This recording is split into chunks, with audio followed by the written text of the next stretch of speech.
Hi there, everyone. It's me again. That's right, we're back.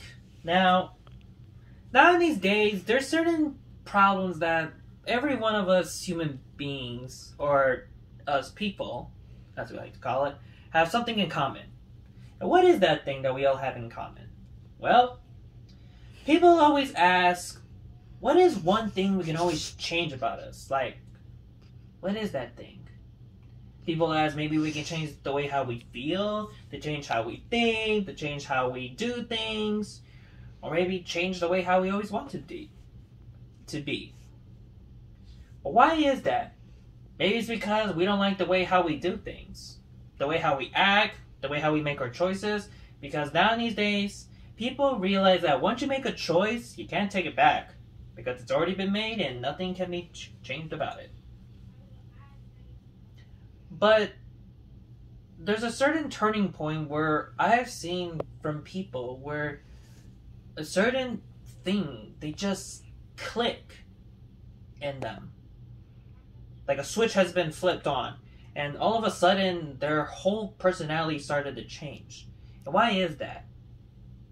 Well, the reason why is because they decided to do things the right way, and it really changed them.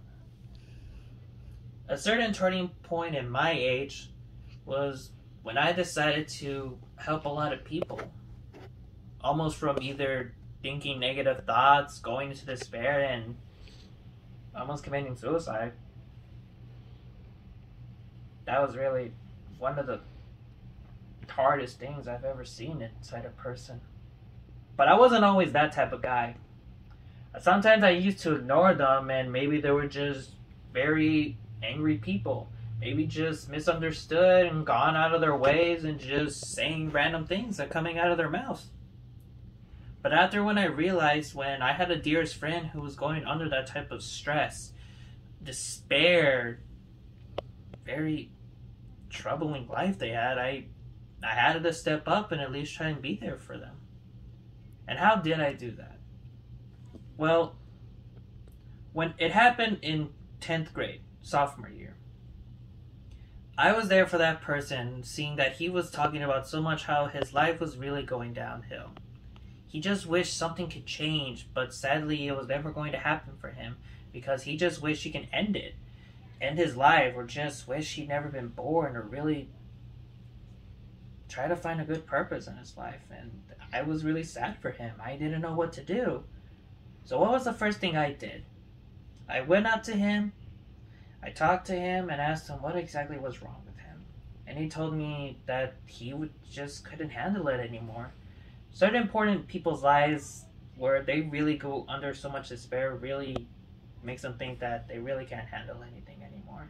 And that is something that goes inside the person's mind. Because the more they overthink it, the more they were going to want to do it. And I asked him, well, is there anything I can do? And he just says no. But then after when I tried my first attempt, I didn't stop. I kept on going. I kept on asking him, like, what is it that I can help him? I was trying to be very helpful.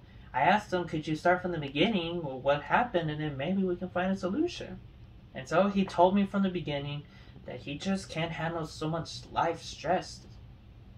He's having trouble with school. He's having trouble mostly at home. And then I told him that maybe try to find ways to help you relax. Try to find your inner peace. Try to find ways to make you feel who you really are. So the next day when he came back to me, I talked to him, and then I asked him, how did things go yesterday when you went back home? He told me so far he was able to calm down. He was able to try and find ways to make sure he wasn't thinking any more bad thoughts or anything negative.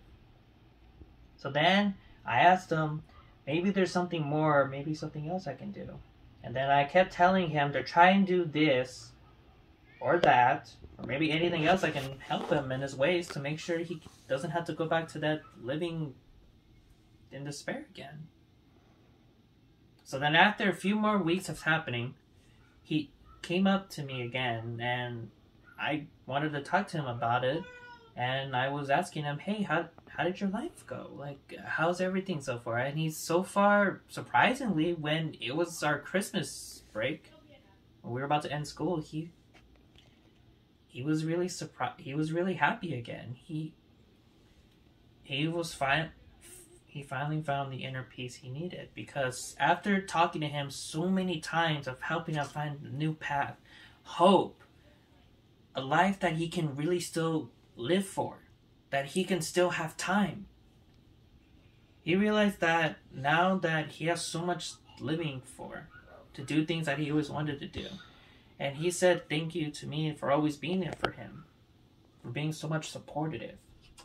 And I have to say, like, after that, I told him you're welcome, and from there, like, something clicked. Like, I was glad to be there for a friend like him, and from so on and so forth, when I came back to spring semester, I started helping more of my friends out, being always there for everyone. And my best friend always told me that he's really happy to have a friend like me, always being supportive for him. Because when it comes to certain people, I was always there for them 100% now these days, and I still am. So, what I'm trying to say is, I really do hope maybe you can find it in your heart, maybe in your time, to help a person as well. And always be there for them. And I hope you take that understanding as well, because now in these days, someone or somebody is going to need help and going to need to be a friend. So that way a certain someone can help them, talk to them, make them feel how they feel, so they know exactly what to do to help them find the path of hope.